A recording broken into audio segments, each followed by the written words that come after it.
Let's talk about the money that is being spent. I think that there needs to be a federal audit against the company that we have contracted out to take care of the migrants. We have nurses that are being paid $64,000 a month. We have security officers that are being paid as much as $24,000 a month. We have home health care workers that are being paid up to $17,000 a month. You don't think that Chicagoans could have benefited from that? We have citizens in this city that have been on the waiting list for affordable housing for years, and migrants have been bumped in front of them. We have people who have been given up to $9,000 a month for housing assistance. That amount of money can be life-changing for some families here in the city of Chicago. We are not anti-migrant. We do sympathize with them. But what I am is I am pro-black. I am for my people who have been mistreated, who have been marginalized, who have been disrespected. And it is disrespectful for people to expect us to give up our parks and our schools and places in our community for others. We're not saying that there's not room here, but what we are saying is that we are not going to step aside for you to accommodate them when you have continued to leave us out of the equation. So I'm not just talking to Brandon Johnson right now.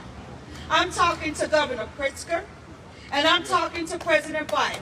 And I want you to understand that as we run into this upcoming political year, where the Democratic Party is on the menu, hear me.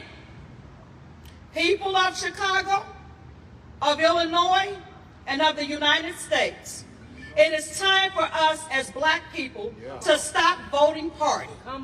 It is time for us to stop voting color.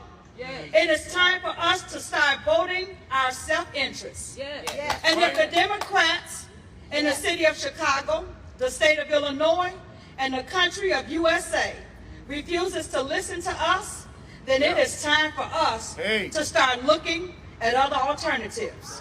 People, we are looking at other alternatives. We will not step aside and continue to be mistreated. We will not continue to be disrespected. I'm looking at people who are coming here from another country, given work visas, given social security cards. Nobody is asking them what walk of life that they come from.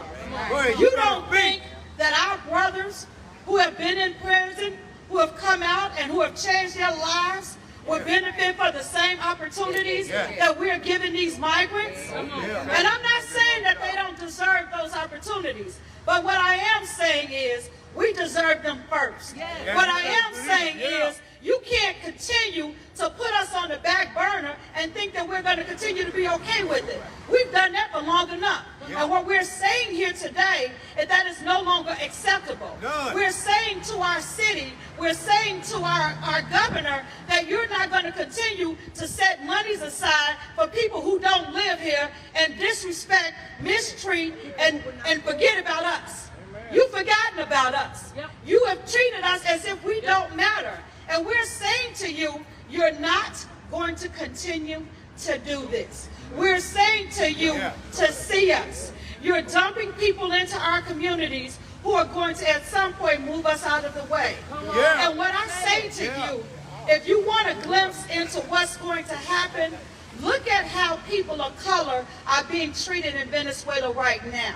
We seem to forget that Venezuela was one of the first places that had African slaves that they were taken to. We're forgetting about that. And so we're forgetting that there are blacks in Venezuela who are being treated the same way we are. And so for us to expect that they're going to come here and be put into our society and treat us differently is a pipe dream.